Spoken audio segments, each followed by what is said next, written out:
the back. We have a full house. This is amazing. I think it speaks a lot about this event and the people that will be speaking today. We're also online, and we have a lot of people there watching, actually more people online. This is great. Just so you know, this is it's not a closed event. We actually have media with us online today. So just informing everyone of that. And I think that's very flattering that we've attracted media to this event. With a lot of times we ask for that and we don't get it. So I'm Patrick Levesque. I'm the Executive Director at the Canadian Chamber of Commerce. It's an honor for us to host these events in collaboration with our community leaders. So our Finance Service Committee is a collaborator. And obviously our title sponsor, RBCX, Royal Bank of Canada. Thank you so much. There's a big presence here from the bank, and I'll be introducing our moderator soon. And just about the Chamber, this is what we're about: promoting business opportunities, giving people access to insightful information, bringing in star speakers to be able to share some wisdom about industry trends. And I think that's why you're here today. We're also an organization that represents nearly 2,500 members, 300 companies here in Hong Kong. Creating those opportunities, it could be about workshops, trainings, doing advocacy and representation. So if you want to know more about the Chamber, come see me after. There's still be coffee and croissants. Enough about the Chamber. Oh, one last thing. You don't have to be Canadian to join. So a lot of people don't know that. We're all about being inclusive, right? Canadians. So enough about the Chamber. Let me introduce our moderator, Mr. Iggy Chung. He's Head of Enterprise Private Clients, RBC Wealth Management in Asia. We also have a lot of people here in the room that are from our executive committee, our governors. I want Madeline, Frank, we have Wei Chung here, and we also have Richard Fung from the Consulate General. This is an excellent crowd, so thank you. Iggy, I would now ask you to introduce the topic and our amazing speakers. Thank you so much, Patrick, and welcome again, everyone. It's so exciting to have a big audience as well online from Canada, at least Singapore, China, maybe I think someone I saw from the west coast of the US, from LA as well. So great crowd, Canadian style. Let's try to make it casual and interactive, and keep it quite open in terms of a dialogue today. I'll maybe mention a little bit about my role at RBC within the wealth management space. So my role is called within the Enterprise Strategic Client Group. And what that means is that I'm tasked with bringing the best of RBC global capabilities to Asia to serve our largest clients. Many of our largest clients are extremely well connected. And when we say wealth management, we're trying to define it in a broader sense than maybe traditionally thought about. So in terms of the enterprise, what I'm tasked to do is achieve or help clients in all realms of their wealth. And we break that into a circle with 4 quadrants. So primarily, we hear a lot about talking about the wealth in the financial quadrant, personal capital, financial assets. But we're also here to help with business capital, a second quadrant of wealth, because entrepreneurs obviously have a lot of wealth in their business. And in particular, of course, our capabilities are strongest, obviously, in Canada. We're also here to talk about, within Enterprise Strategic Clients Group that I belong to, social and human capital. And that's about kind of the purpose of wealth, the human aspects, and what wealth hopefully contributes to society. So this kind of bigger sort of a realm to that. I'll maybe would touch a little bit on that maybe separately. Today's topic of private markets. Let me just start off with just a few points just to make kind of a warm up. So private markets. Private markets have existed for millennia, really, haven't they? Private markets existed when money was invented, when money transformed commerce and flourished, and humans learned to form teams to do business, to create an enterprise, and those would be what we might call partnerships today. Yeah, and it was actually only later that joint stock companies and public markets came into existence. So just to establish the fact, private markets obviously older than public markets. Second point, I guess, is businesses are formed to make money. Is that true? Yeah, I guess it is, right? But it's also, as I think we widely acknowledge now, that there's a wider purpose to wealth, a wider purpose to money, and a wider purpose to business.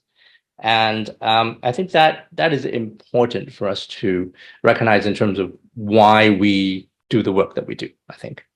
And finally, when we say that investing in private markets is about diversifying, we're not only talking about diversifying in order to increase your risk-adjusted return, but also to contribute to that social purpose.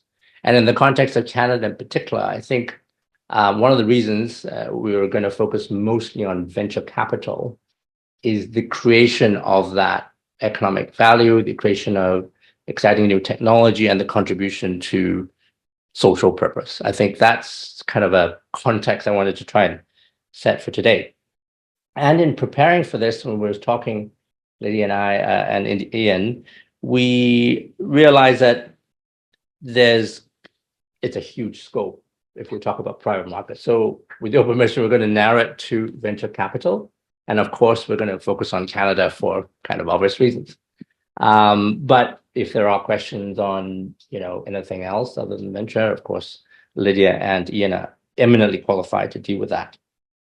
Towards the end, and of course, we won't shy away from, if there are, the fact is there have been ups and downs in the cycle in dealing with whether it's venture or private equity or private credit. So please bring the questions out. We want to have a good discussion.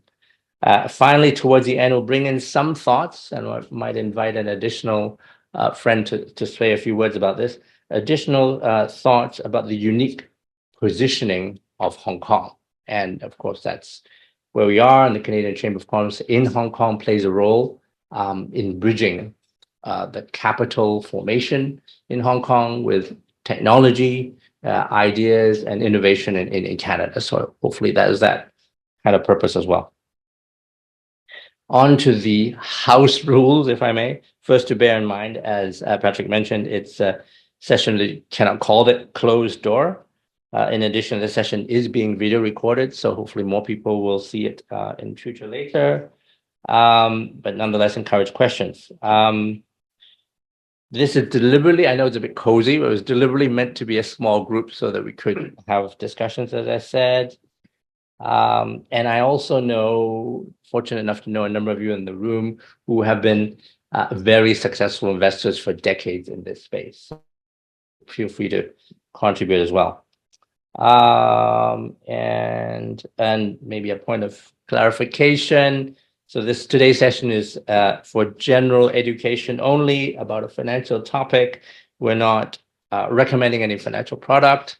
We're obviously always in the mode of fundraising. After all, that's, let's say, what it's all about. But this is not a product pitch, basically. And with that said, it's my immense privilege to introduce two panelists. So first, Lydia Howe of HarbourVest Partners. So HarbourVest is an independent global private markets firm with over 40 years of experience and more than $125 billion under management. Their platform provides clients access to global primary funds, secondary transactions, direct co-investments, private credit, real assets, and infrastructure opportunities. Lydia is a managing director on the HarbourVest Primary Partnership team based in Hong Kong, covering Asia Pacific. She joined the firm in 2021 and is a member of their Asia Investment Committee, sits on a number of LP advisory boards on behalf of HarbourVest. Sit on the private advisory boards on behalf of HarbourVest, sorry. She was previously with Neuberger Berman's private equity team, where she led the firm's primary funds, co-investments, and secondary investments in the Greater China region. Prior to that, and very relevant to the audience today, she worked for 7 years at Canada Pension Plan, CPP, in Hong Kong, as one of the founding members of the private equity Asia team focused on direct co-investments. She also had prior experience based in New York doing large cap buyouts at Apex Partners and M&A banking at UBS. Lydia graduated summa cum laude from Cornell University. And later on, to make this more personal, I'll ask a fun fact about each of them. Ian from Northleaf Capital Partners, Ian is from Northleaf Capital Partners, which is a global private markets investment firm with $25 billion in private equity, private credit, and infrastructure commitments under management on behalf of public, corporate, multi-employer pension plans, endowments, foundations, financial institutions, and family offices. Ian Carew joined Northleaf's predecessor, TD Capital, in 2008 and is based in Toronto and comes to Hong Kong very often. You just stole my fun fact. Oh, sorry. He serves on the advisory boards of several partnerships within Northleaf's portfolio and participates in all aspects of the firm's investment activities, focusing on origination, evaluation, and monitoring of the firm's private equity and VC investments, particularly in North America and Asia, rest of the world. Prior to 2008, Ian worked at CalPERS, helping manage $40 billion of private equity program, where he was responsible for global VC and PE strategies. Before that, Ian was a partner with KMC and with the venture capital group at Ontario Teachers Pension Plan. Ian is a CPA, CFA, and graduate of Concordia University in Montreal. And Ian is also here with his colleague, Todd Papau. Todd is a managing director. I may need help from Todd later in moderating online questions, so thanks for that, Todd. Todd is involved in all aspects of Northleaf's business development, sales management, and strategy activities, working closely with existing and prospective investors to design, develop, and monitor their private markets portfolio. Todd is a graduate from Sauder School of Business at UBC and is also a graduate of Cornell. Wow. So, sorry, I stole your fun fact. Yeah, that's okay. Did you maybe a fun fact before we begin? Sure. Sorry. I'm happy to go first and really thank the Chamber for inviting me here today. Really honored to be here to speak about private markets. A quick fact about myself, I am actually Canadian, although that is not a prerequisite to be invited. I spent about 5 years living in Canada in Vancouver, and my parents are still there today. Fantastic. Yeah, so I was going to say, when I was at CalPERS, I did cover Asian private equity. So I have been coming to Asia since 2006. I might go back to my prior, what I thought was a fun fact, but it turns out it's just a fact. I started my venture career in April 1999. And for the first 11 months of my career, I thought it was the easiest asset class to invest in. You start a company, you raise a little bit of capital, you collect a few eyeballs, take it public, and you generate a 3 to 5x. And March 2000 rolls around, and obviously the internet bubble burst. So I think the point of that is venture capital is a cycle. A lot of the commentary and discussion today will be around that, and really how do you navigate the venture capital cycle to generate returns. Thank you, Ian. And Todd, not to leave you out. Fact. Oh, sorry. I don't know, I would just say I've had a very sort of strong connection to Hong Kong through many of the relationships I've had in Vancouver, Toronto, and it's now for 25 years of my business career, and it's great to see those fully flourishing with the relationships I've been able to build through Northleaf and the increased time we're betting in this market. So I would just say that it's a long time coming, but now much of that is now flourishing. Thank you, Todd. Thank you. Okay, so the way we'll do this, we thought is start with kind of an overview of the state of the industry, particularly Canada, and then discuss a bit about the evolution of the industry in recent years, maybe how it's overcome certain challenges, and then conclude with some trends and some kind of an outlook type of thing. So maybe a first question to Ian, just to kind of set the scene. Basically, why should, before we get into the state of the industry deeper, why should investors consider investing or including PE and VC in their asset allocation? Yeah, so I think a few things. Obviously, there's the opportunity for outperformance over a long term. Private equity and venture capital have outperformed the public markets. So I think done well, that is certainly a big driver of investing in the asset class. There is a level of diversification, as you mentioned. I think if you think about it's a bit of an iceberg, right? The public markets are the part that's above water. But really, there's so many more private companies. If you look at companies over $1 billion in enterprise value, probably around 85% of the companies are private. Underneath $1 billion, it's 90% plus. So there's a much bigger opportunity set in the private markets relative to the public markets. I think the other thing we're seeing in the public markets today, and if you look at the S&P 500, it's really 7 stocks that represent, mid 30% of the public markets, so or of the index. So it's not as well diversified as you might think.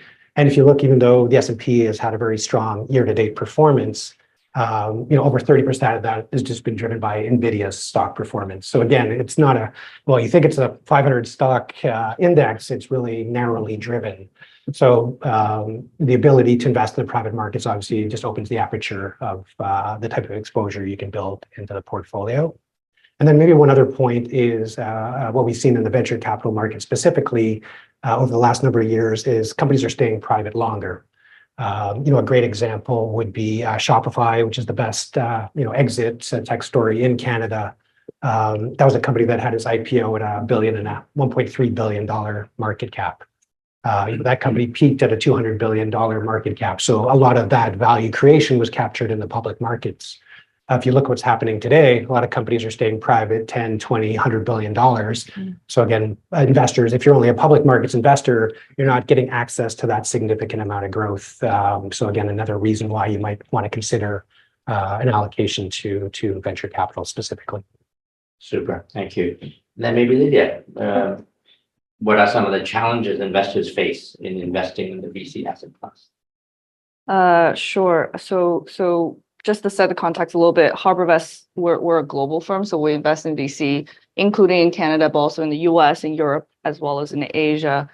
I think there are really a number of challenges if we're focusing on that first.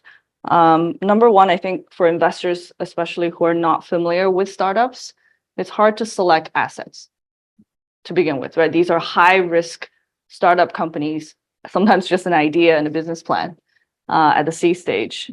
And so for you to be able to get proper due diligence, evaluation, sector expertise built into a team to then make selections of all of these ideas, that's a skill set that I think managers, especially more experienced managers, are better at, right? So for investors, for LPs in the asset class, manager selection and access to the top performing managers is one of the biggest challenges that we have seen, right? And so having a long history of strong GP relationships in the ecosystem, which we have built over 40 years that we've been in private markets, has enabled us to find some of these top performing GPs and have access continuously as those funds scaled over time. So I think access and ability to select managers is really not as simple as it may seem.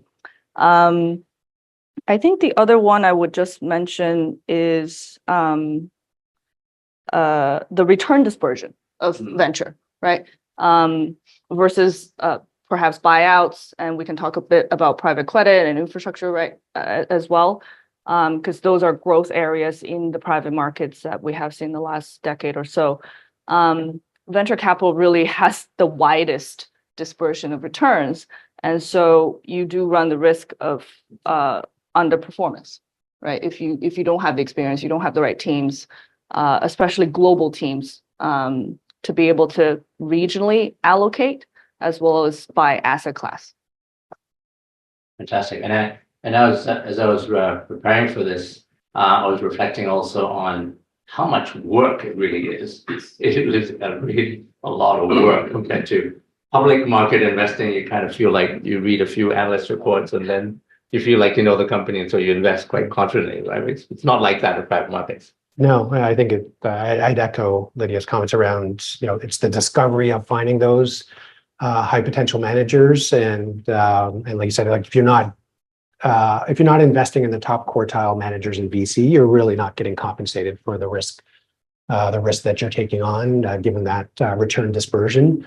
And then, I think when, what happens is those people identify, oh, this is a great fund, everyone piles in, the fund's oversubscribed, and then the access can be very challenging.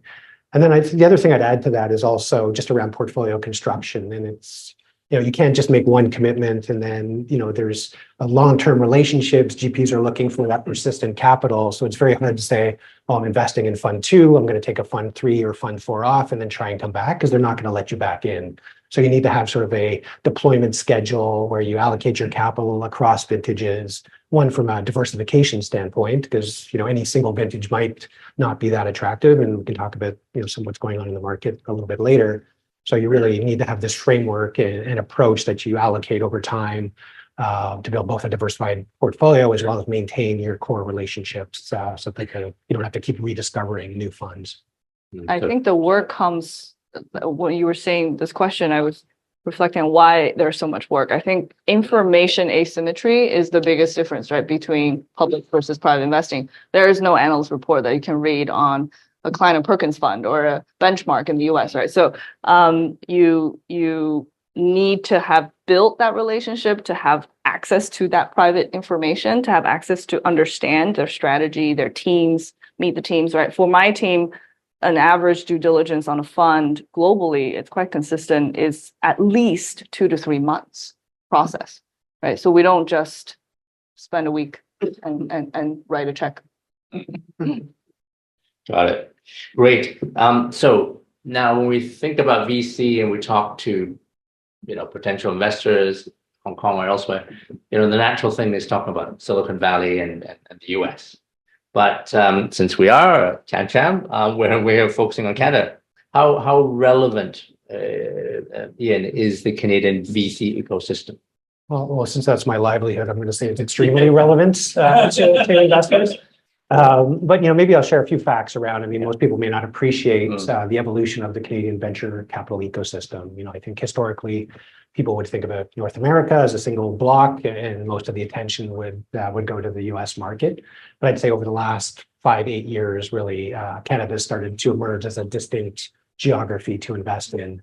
So if you look at the scale of some of the Canadian geographies, Ontario is the 4th largest venture ecosystem in North America. Silicon Valley, Boston, New York are by far, the largest 3, and then Ontario would be the 4th largest market. Both Quebec and British Columbia would be in the top 20. So you've got 3 relevant venture ecosystems in Canada.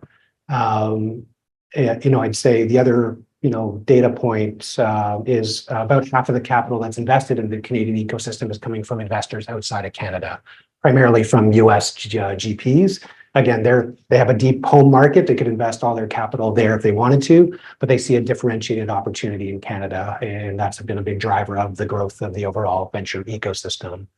And then I would say the other factor, if you look at number of companies listed on NASDAQ, the number of unicorns, private companies valued over $1 billion.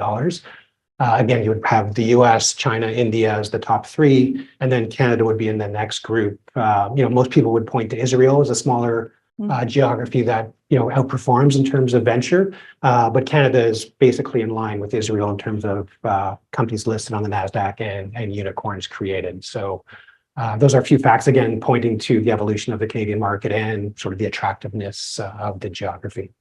All good news. All good news. And in fact, Lydia and Harvest is an example, isn't it, of a Absolutely. US firm that is So, I mean, significant in Toronto. we've been investing in Canada since the 90s, right? And we have now a 17 people team on the ground based in Toronto. I think we've committed to over a billion plus in capital commitments and have raised over $4.5 billion out of the Canadian markets. So it's a very meaningful part of our business, and the team is very integrated into our global investment process, and same yardstick applies across all of our geographies, right? So it is a big commitment that we have made there. Okay, so let's start it getting into the where we see the state of the industry now. The work is indeed complex and deep and multifaceted, but to simplify it, maybe we could say that there are really three, four things. So there's the fundraising aspect in the industry where basically finding investors put into your fund. And then there's the investing, which is scouring around and looking for those where that asymmetric information exists, right? And try to find that opportunity. And then there's the valuation to figure out what to invest in at what price. And it could be a good company, but if the price is wrong, then it's not a good investment. And then there's the exits. So how shall we address this? Maybe to just start with fundraising first. Maybe. Yeah. I mean, I can maybe set the scene just with the please. global context. Yes. Oh, that'd be Right. great. And then Ian, you can share a lot more probably about the Canadian market.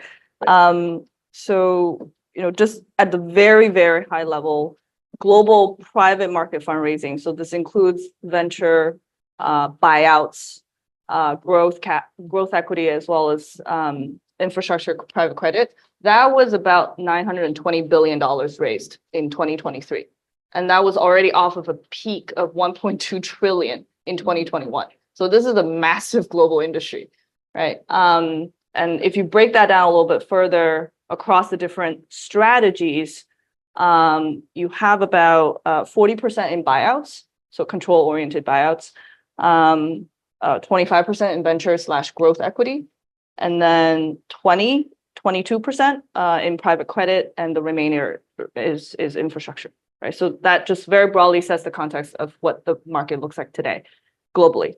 I think in Canada, I can share a couple of stats.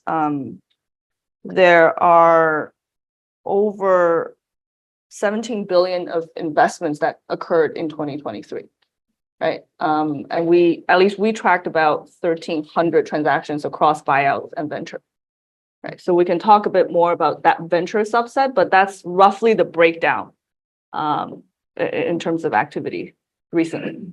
Yeah, so if you look at venture specifically in Canada, and we talked about it being a cycle, so the peak was in 2021.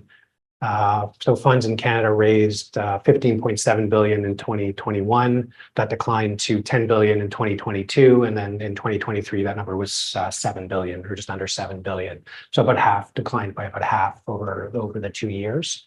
But I think an interesting fact, which certainly has played out in the global markets and is mirrored in the Canadian market, as you look by stage. And most of that decline has come from the later stage in growth. That part of the market has probably declined 80%. If you look at the early stage, that's declined by 50%. And then what we've seen in Canada over the last couple of years is actually the pre-seed and seed markets actually expanded, and grown. So I think that potentially that could be the beginnings of the next uptick, where again people are getting comfortable at that early stage. I think as the ecosystem recovers, it'll flow through early stage and growth. And we're looking for some, I guess, triggers to sort of facilitate that transition, which interest rate cuts would be one of them, which haven't happened yet in the U.S.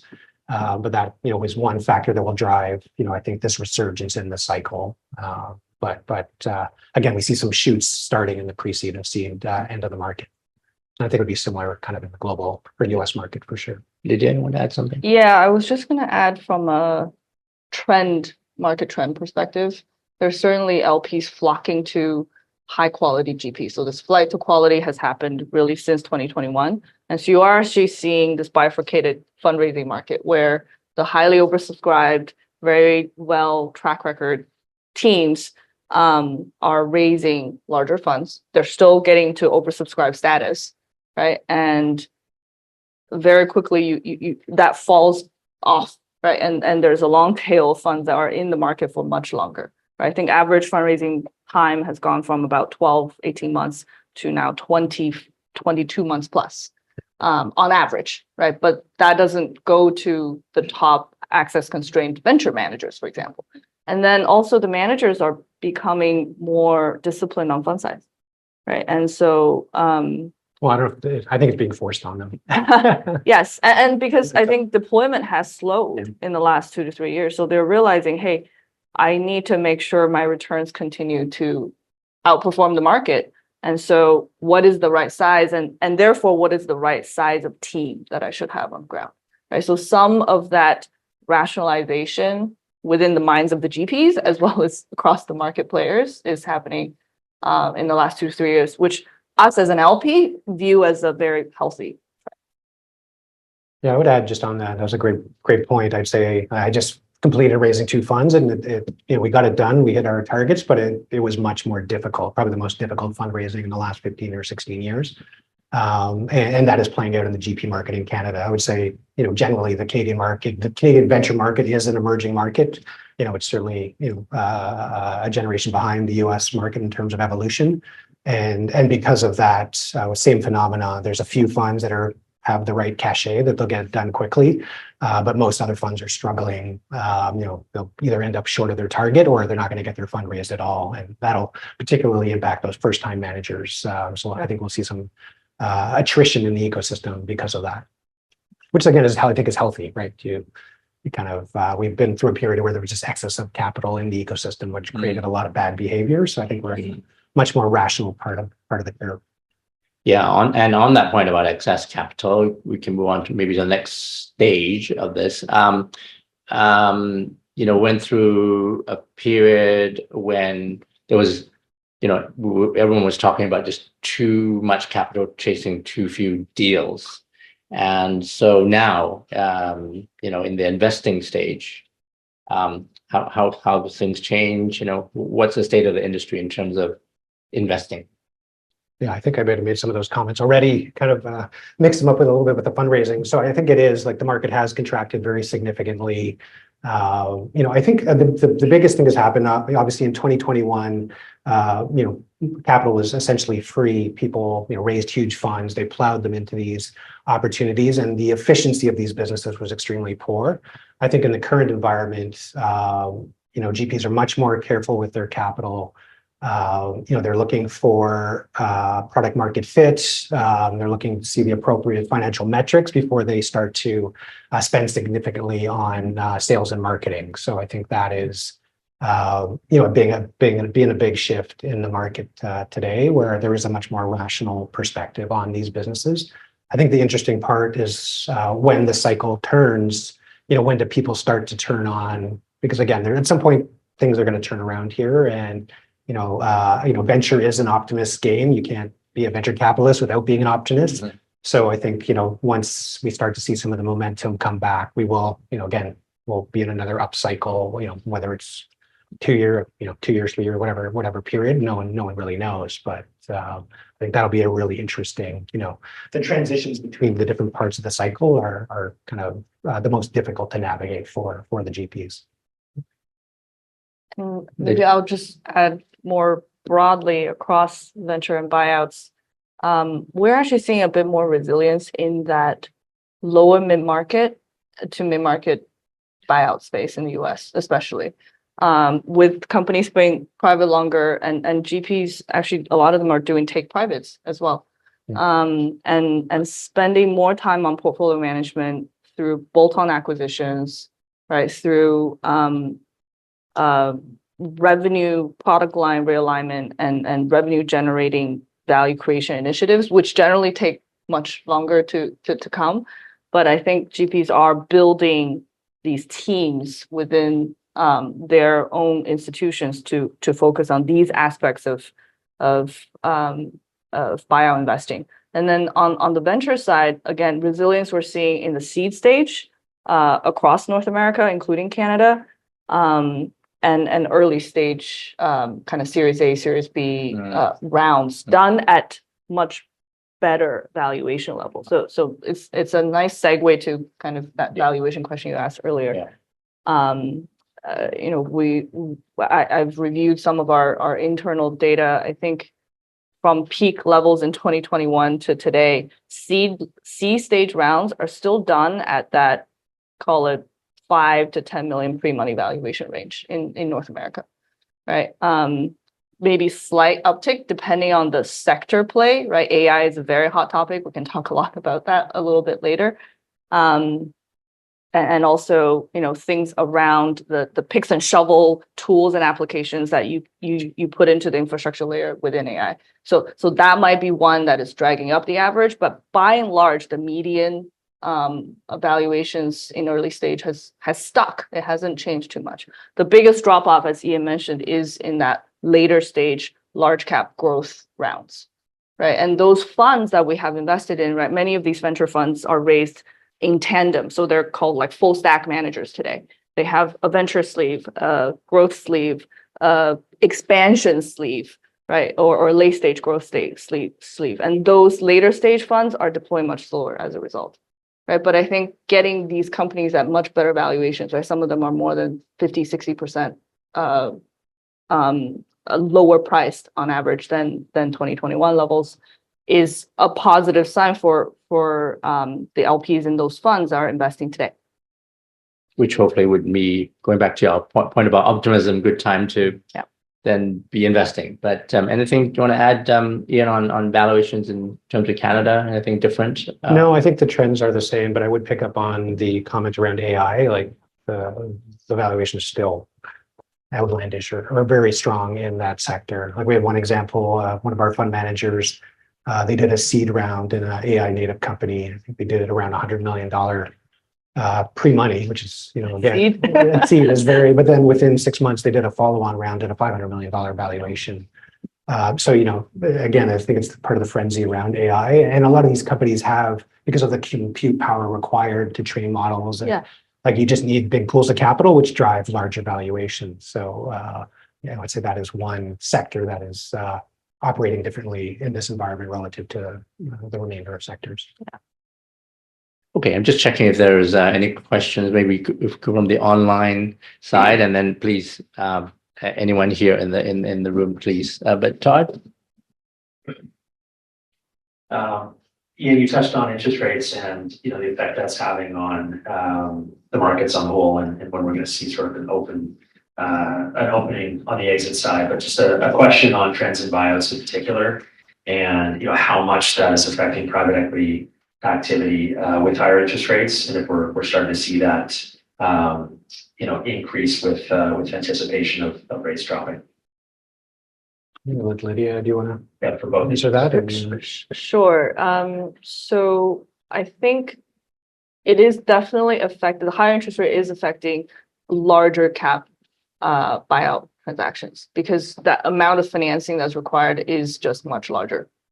And so I think dovetail to what I just mentioned in terms of market trends, those larger cap later stage, larger buyout funds are deploying slightly slower, right? The one maybe nuance to that is these take privates are happening. Now the middle market, I think by and large has learned a lot of lesson post GFC. And so they haven't been over levering their companies. And so, and people have been talking about this debt wall coming, but actually a lot of the refis are happening, right? And private credit is playing a bigger role in facilitating some of this. This is not just the syndicated loan market anymore. So yes, rates are coming up. And so the GPs are underwriting these interest expenses, right? Additional costs into their underwriting of the base case when they look at business fundamental growth, right? How much can they pay? So this is affecting valuation as well. So it's not kind of just simply changing the deal volume as a single driver. I think it is affecting the many aspects of deal making that GPs are factoring into in their underwriting. So that's just kind of another way to say that there's not a sudden change in the market, but with rates expecting to come down, maybe later half of this year or towards the beginning of next year, I don't think any of the day-to-day activities and what the GPs are working on is going to have a sudden shift because they have been adjusting to this for the last couple of years. Yeah, I mean, add a couple of comments. One is, I think like private credit, part of the boom in private credit has been obviously interest rates are higher. Those loans are typically floating rate loans. So So the returns in private credit have improved pretty dramatically over the last couple of years, and are quite attractive. I would say, one concern or issue that we're monitoring in Canada specifically is Canada has made an initial rate cut in advance of the US, and that'll have an impact on the exchange rate, which, at least for our Canadian program, is Canadian dollar denominated, but most of the investments in the venture space in Canada are denominated in US dollars because they want to make it easy for those US GPs to come into follow-on rounds. So then we just end up with this FX mismatch that we need to manage as part of our program. And then I would say the interest rate, a lot of the venture companies really don't have, traditional debt. So it's really more the impact on their customers and their businesses, which will be a secondary effect on the venture-backed companies specifically. Okay. And then finally, about exits, because it's all interrelated, but what are we seeing in terms of exits? Ian, you want to go with that first? Yeah, so I'd say generally exits have been tough over the last couple of years. Obviously, the IPO markets have been extremely slow. M&A's, is down. Strangely, in the Canadian venture market, 2023 was a record exit year, which a record M&A year, right? There's only one IPO. Yeah. And I think that's just a factor that it's a relatively small. So I think there was like 3 large biotech exits last year that sort of drove that outperformance on the M&A side in Canada, but that would be kind of at odds with kind of other geographies. Yeah, again, peaked in 21, right? So last year in 23, globally, there were about 630 billion of liquidity delivered to LPs across all asset classes that I mentioned at the start. And so that was about a 22% drop from 2022. So yes, there is a drop. Is it massive? It's meaningful. But is it destroying the asset class? I don't think so. I think LPs are just kind of adjusting to slower distributions coming back and rethinking how much allocations, especially larger institutions that have perhaps had more denominator impact through over allocating in the last 15 years to private markets, now adjusting to, hey, what is the new normal going forward, right? With this slower distribution coming back. And I think by channel across IPOs, strategic M&A, as well as sponsor to sponsor, the biggest growth area is the last one, right? So more lower mid-market firms trading companies to upper mid-market firms and to large cap, to mega cap. And so we are seeing more of these fund to fund, we call it sponsor to sponsor exits. And that was about 40% of the market last year of the exits. Another 40 is strategic M&As, right? To listed companies or to large global strategics. And then 11% was IPO, right? So it was a much smaller part of the liquidity delivered versus 2021. We hope some of that will change, especially with interest rates adjusting, right? But we're not expecting a sudden floodgate reopening, right? Couple different nuances in geography. One is India, actually, as it relates to this region. The IPO markets have been quite open, and we are seeing a lot of PE-owned assets are getting ready to tap that exit market. And then Japan. Also, I'm sure you all know, have had a fantastic year last year. Yeah, I'd say we're seeing that sponsor activity in Canada as well. I think almost every growth stage company in our portfolio has had inbound from larger growth equity firms or private equity sponsors that are either looking to acquire the companies on the platform or as an add-on to an existing platform. So I think that'll continue as a trend in terms of exit opportunities for our companies. Okay, super.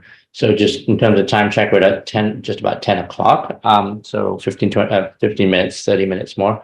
So before we go on to talk about how the industry has evolved and trends, any questions from the room? I know there are a lot of sophisticated investors in the room too. So please feel free. Questions? Will? Yeah. Thank you.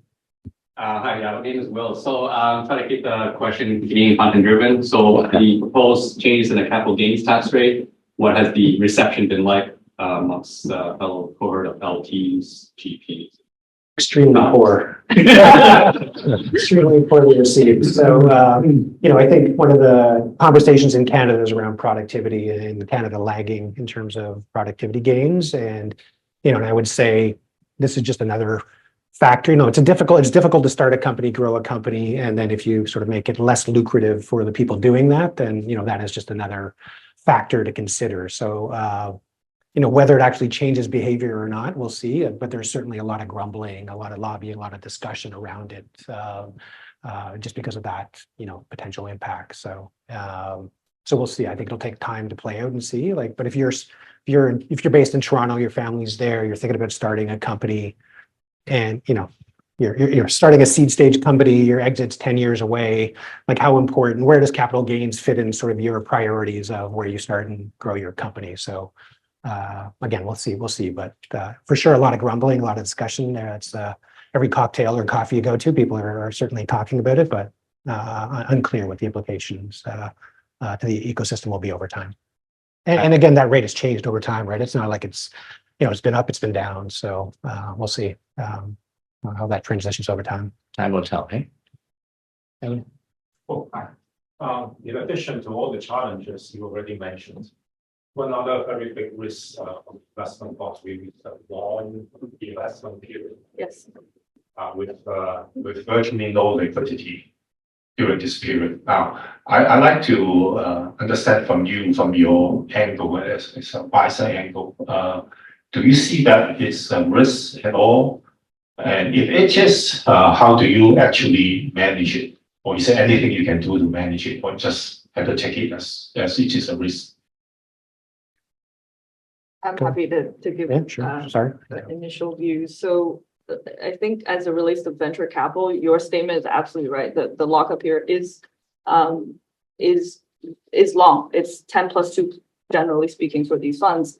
And in the first 6 to 8 years, it is very difficult for these startup stage company to get to a stage where you can see liquidity, right? So for that initial period, it is a risk that we underwrite. And the way we mitigate it is through proper portfolio diversification, right? So in any of our products, venture capital is not going to be the entire strategy, right? There's going to be a mix of buyouts, a mix of secondaries, a mix of co-investments, and a mix of different geographies. As we've just talked about, the IPO markets are not always open and closed in sync across markets. So because we're aiming for some of that outperformance that venture as an asset class can deliver to our products, we take that duration risk.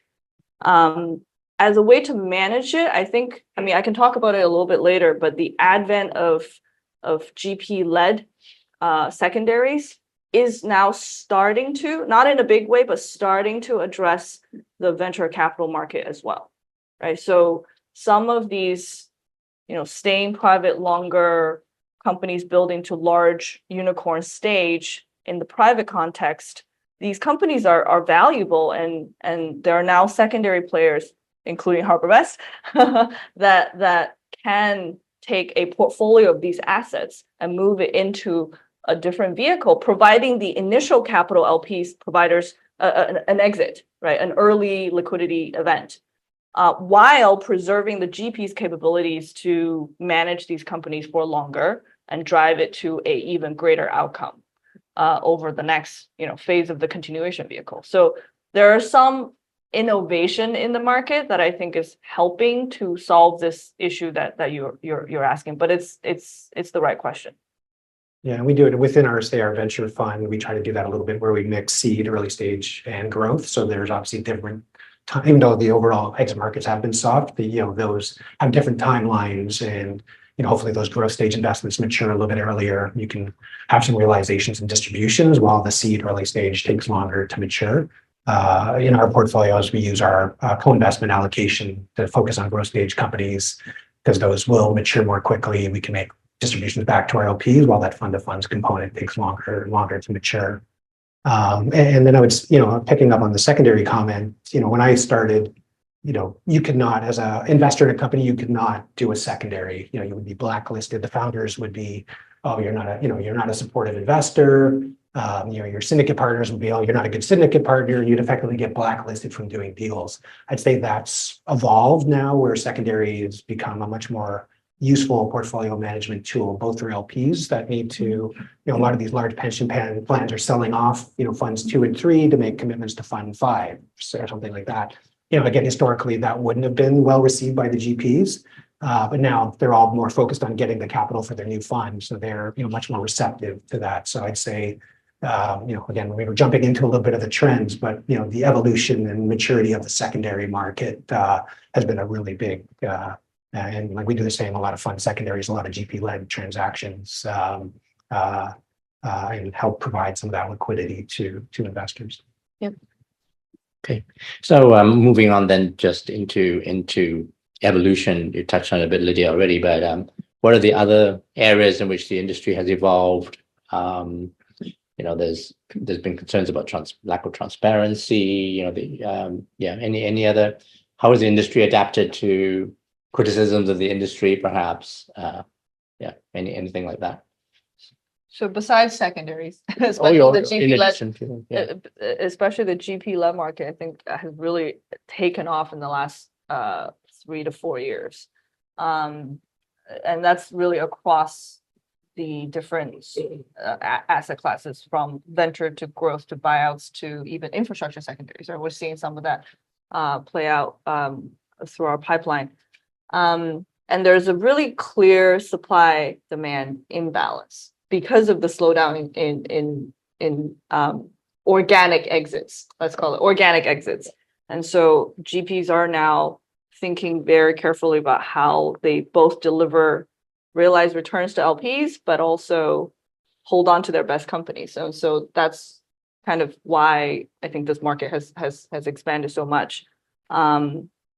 There's also still the LP secondary market, which is still quite active, right? And as you mentioned, some of the larger institutions are trimming their private market exposure through these means. But I think I've seen statistics around, a 1-to-8 or a 1-to-6 ratio of how much NAV is sitting in LP's books versus how much dry powder that let's call it 2 handful of global large scale secondary players have in terms of dry powder to address this existing NAV issue. So it's a good time, I think, for scale secondary players to be a meaningful part of the solution. The other one I would just mention, which is more unique to this time period, I think, is co-investments. Right. So our co-investment team has been extremely busy across the world, including in Canada, looking at various transactions with GPs because the GPs know it's tougher to fundraise. And so they're actually thinking about right-sizing each deal within their fund and then potentially creating a little bit more co-investment opportunities for their loyal LPs to participate alongside them. One, to give them more runway in their current fund, to give them more time to deliver organic exits out of their current fund before they come back to market, right, with a better realized track record. And so that time is creating an opportunity for co-investors to come in and provide more capital to deals. And then you asked the question about transparency and just generally regulation, right? So we would have all seen, SEC is focused on private market reporting. There's a lot more fee disclosure that we're seeing through our GPs that are, I think it's a positive, right, from a governance monitoring perspective. And I mean, we sit on over 900 LP advisory boards across all of our funds that are currently in investment or harvest mode around the world. And so a lot of discussions around those LP advisory meetings is on governance, transparency, disclosure, conflict, right? A lot of these GPs are raising product extensions. They're building different teams that address a different part of the capital structure, right? Many of them have a private credit team and an equities team. And so can they be in the same companies? Are they both the lender and so some of these types of conflicts are becoming more and more complex. And so LPs need to be able to manage through that and essentially figure out their internal systems to address some of these issues too. Yeah, I would say like one area that's really interesting is around continuation of the. So on one hand, they're saying to their existing investors, hey, this is a great price for you to get liquidity. On the other side, they're telling new investors, oh, this is a great time. This is a great entry price for this investment. So it's a little bit of, they're going to be very careful how they navigate that conversation such that, they sort of treat both sides of that transaction fairly. So I think it's kind of a prickly issue for them to deal with. And so that's something, again, that's only kind of emerged in the last few years with kind of the emergence of these GP-led transactions. And for us, this is why we have segregated teams that look at the secondary versus like the we're on both LP. sides, right? We're on both Exactly, sides of a lot of these exactly. transactions. And so we make completely separate decisions. Yeah, we do the same. Yeah. I want to come back just to touch on the role of government because we had the question about capital gains tax, but and we'll come back to a question from the audience, from the online audience. But on the one hand, there's capital gains tax concern, angst, but on the other hand, in Canada, there's also this program. Maybe you can tell us about in terms of how it's evolved and how it's impacted. As most people may not know about the program. Yeah, so I think the various level of provincial or federal government in Canada, they're all focused on helping transition the Canadian economy from traditional resource base to an innovation economy, and been very supportive of helping develop this emerging asset class in Canada. So we have an original program going back to 2008 with the Ontario government. So these, like I said, are public-private partnerships. The government puts up a certain amount of the capital. They implement a very attractive waterfall for private investors that encourages them to participate in the asset class.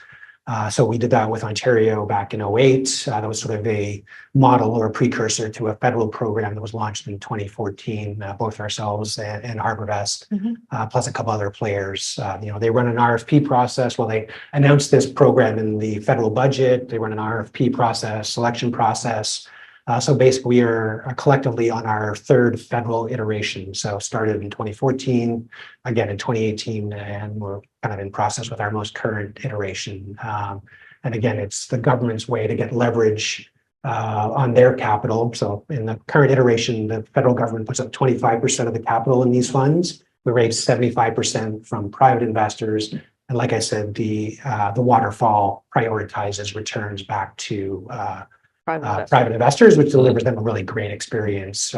It's almost a structured product in some sense where, there's a downside of 5%, and we're all trying to deliver venture scale returns on the upside. I agree. I think that's a very attractive risk reward kind of curve that it's almost unheard of globally in terms of the structure. So that's been fantastic. And at the end of the day, you think of it from the government's perspective, they put in 25%, they leverage it 3 times with private sector capital. We go commit that capital into a fund. We might be 15, 20% of the fund. So that helps support, so again, there's this multiplier effect that occurs with the government capital. And at the end of the day, hundreds of companies are getting created and supported. Thousands of jobs are being created, future tax revenue, and the government's going to make money. So it's again, virtually unheard of in terms of public policy to have that type of economic benefit. While still generating, typically governments are grant oriented, and so this is actually money making, should be a money making strategy or a program for the Canadian government. The key point there is only in Canada. Yes. Todd, I think we had a question. Yeah, we have a couple questions, but this one actually very timely and related to sort of government involvement. In the last little while, we've seen much more stability in Alberta return, and in fact, a credit rating upgrade in the last little while. Do you see more private funds and dollars being put back into Alberta, either in oil and gas or new themes emerging in that province in particular? Yeah, so I'd say Alberta is probably fourth in terms, like it's Ontario is about 45% of 45% of the venture capital ecosystem in Canada. Quebec and BC are about 20-ish% each, and then Alberta would be behind that. I think the big theme we're seeing in Alberta is around energy transition. Again, given the core resource base, oil and gas, we're seeing a number of interesting funds develop there that are focused on energy transition and are kind of looking at a couple of them right now as part of our Canadian program. Super. I think there was one more, sir. Yeah, it's just a general question related to what you were both touching on within the secondaries market and how much that's picked up over the last several years.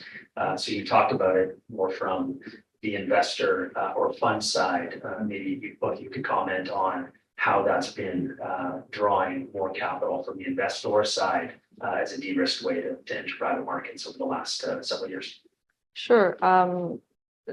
So the lead up to the question is correct. So, to invest through a secondaries fund, you get faster deployment because these funds are generally buying more mature assets. And you get more diversification on day one because a lot of these are not single company exposures. These are, multi-manager, multi-vintage year diversified portfolios on the LP side. The GP LEDs are a little bit different, a bit more concentrated, but much better structure and potentially better pricing as well. And I think it's the mix of the two in any secondary focused product or strategy that managers are raising that is driving a lot of investor demand. And I think because of the faster liquidity profile of secondaries funds, that's also helping with any LP that is struggling with slower distributions organically coming back from their existing private market portfolio, especially if they had more venture historically, right? Because that has had a slower, even slower DPI profile in the last 2 to 3 years. Yeah, so I think that is absolutely what's driving a lot of the demand into the asset class.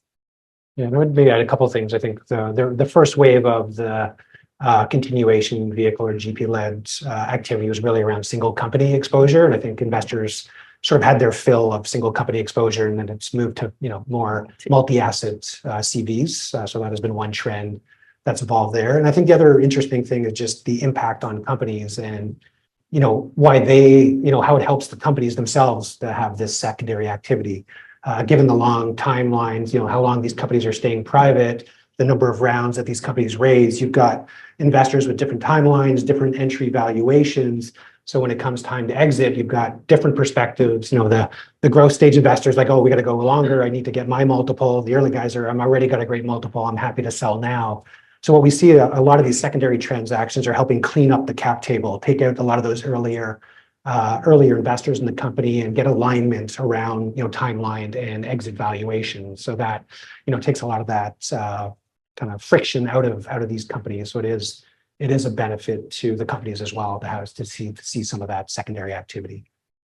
Okay, I want to get into the trends, and maybe we'll wrap up with connectivity to Canada as well with another comment from the audience. But I think is there one more question for us before we go? Yeah. Good morning. Thank you for a great panel, great moderating.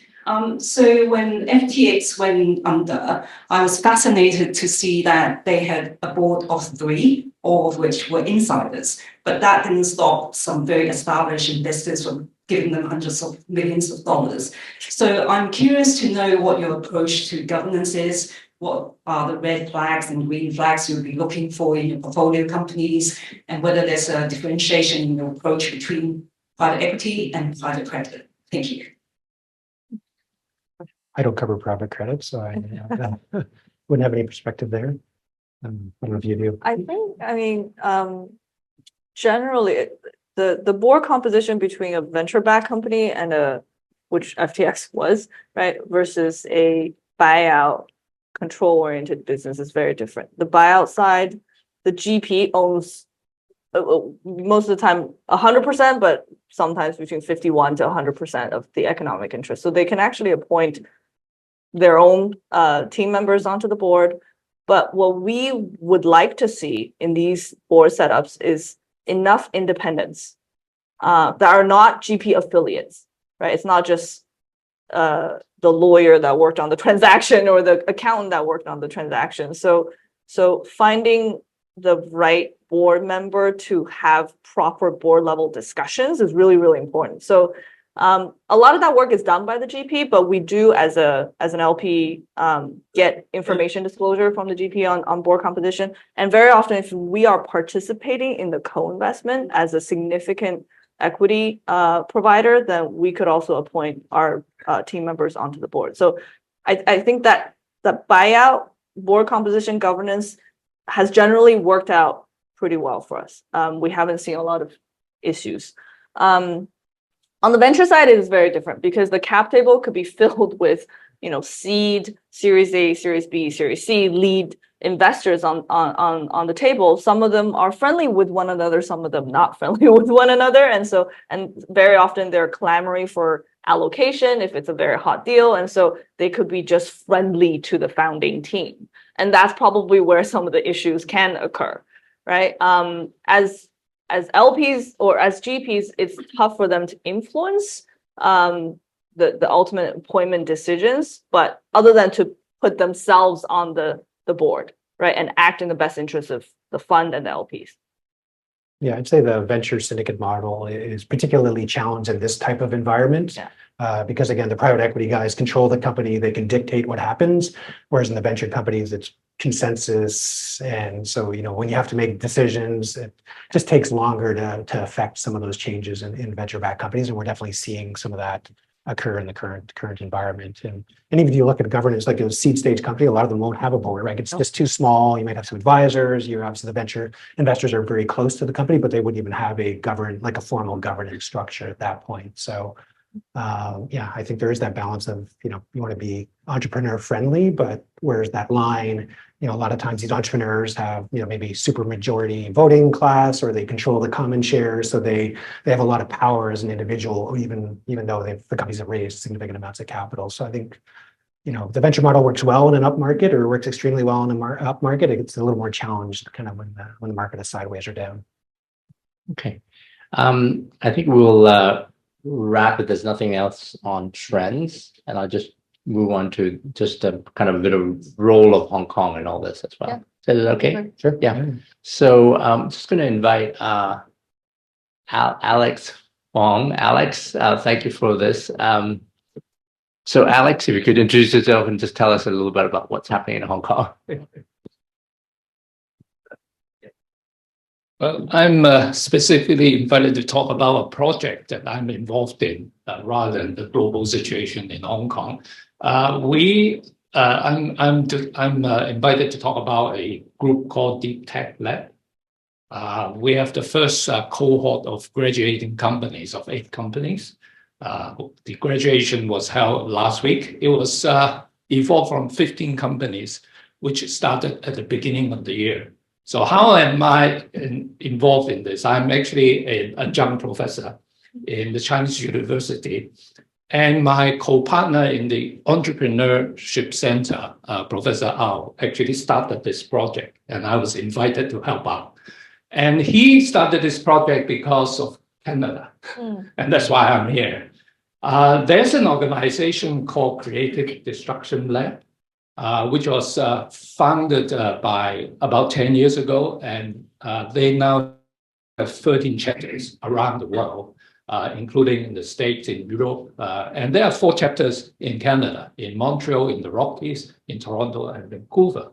And one of the founders, Mr. Chen Fong, who is supposed to be here, is not in Hong Kong. That's why he asked me to stand in for him. And what he wants me to do is to explain why this is significant for the Hong Kong ecosystem. Now, we started this project. The idea is this. There are many startup scientists in our Hong Kong universities who have very high quality research. But the problem with them, and I'm sort of witnessing this through last year's personal experience as a mentor, is that they have very little idea of how the market works. And so this is at the seed stage, really preliminary. And so if you talk to the professors who are running it, they are looking for new talents. They inevitably think about the people in the research area, rather than other people in the ecosystem, which can support them to move from seed to commercialization. So our group actually created a mentorship program in which we invite many sort of experienced people who have market experience, who have finance experience, who have sort of operational experience. And like myself, I'm a manufacturer. And we just contribute our time and our experience. And the objective as a non-profit making organization, I want to underline that, it's not for profit. And so people are sort of contributing their time to help this companies fast track so that they become a more proper companies to be presented to the real investors. So you talk about due diligence. We are doing the front end work, basically not for profit. So if any one of you are interested to join us, please approach me or Iggy, and we are very interested to talk to you. And this started with Chinese University this year, but we are going to roll this off to other universities in the coming year. So that's our ambition, just like what happened in Canada. And hopefully in 10 years' time, we have another 13 locations in Asia. Thank you. Okay. Thanks so much, Alex. Such a positive story as we get to the end of this session. I believe there's one more question though, or maybe are there any other questions? No, one more. Okay. Hi, I'm Frank Yam. I'm one of the executive committee member of the Canadian Chamber. I'm sure that I'm sure that a lot of our members are very interested to know from the VC perspective. Are there any trends building up as to which particular sector the investors are looking for? Because we do have an innovation committee within the CanCham, and we have a lot of our members have their own startups, and I'm sure that we're very interested in your sharing. Thank you. So I briefly mentioned AI earlier. Maybe let's park valuation aside as the topic we've already touched on, but generally, I think Canada just has a very highly educated workforce. And there are a lot of university clusters that are producing very high quality research and as well as entrepreneurship that's coming out of that. So, who is it? Godfather of AI, Jeffrey Hinton, is Canadian, right? And even just looking at our portfolio, we've recently looked at a number of these AI application layer startup opportunities with our GP partners in Canada. And so we think this is definitely one area where Canada can compete even against the US talent base, right? And then I think the other sector thematic I've seen across our portfolio are climate tech related, which dovetails to that Alberta question that was asked earlier, right? And also industrial IoT. So that's, transforming old school, call it mining, energy, oil and gas companies, their internal processes, software adoption, to really make them more efficient businesses that are ready for the next stage of the Canadian economy. So climate tech, IoT for the industrial sector, and AI, and maybe a little bit biotech, right? Vancouver has a bit of a cluster, and Quebec. Yeah. So, those four thematics are quite exciting, really, for our Canadian funds. Yeah, and maybe just layer on, I would agree with those sectors. In AI, obviously, Jeff Hinton, but there's 3 globally recognized AI labs in Canada. So I think that is a sector where Canada had an early lead and I think has a presence in the global on the global stage. The federal government in the budget announced $2.4 billion to support the AI sector, most of that to increase the availability of compute power. And then in terms of climate and sustainability, was it last year, the year before, they allocated $15 billion to help Canada reach its net zero targets. And a lot of that is obviously going into climate and sustainability investments. So I'd say there is, generally a lot of government support across different sectors to help promote and expand some of these sectors. That's fantastic. Thanks, Frank. Great question. Looks like that, there could be some follow-up from that as well. I want to conclude by thanking, obviously, the audience for attending online as well in person. There is networking to continue for anyone who's got a bit more time. And Ian, when will you be back again in Hong Kong? I'll be back in September. September. We're trying to come every quarter. Fantastic. I'm here, so feel free to reach out with any questions. Yeah, CanCham's here. So any follow-up, come approach any of us. Our dear panelists, Lydia, Ian, Very, very insightful, valuable advice. Thank you so much, Todd, for taking the questions online. Alex, for sharing the university work there. And thank you, our dear participants. As Iggy said, it's not over. There's networking, there's coffee, there's croissant. Please come speak to the panelists, come speak to people here in this room to connect about with this topic that you heard today. And if you want to know anything about the chamber, more events that we're doing like this, come and see me. Thank you, everyone.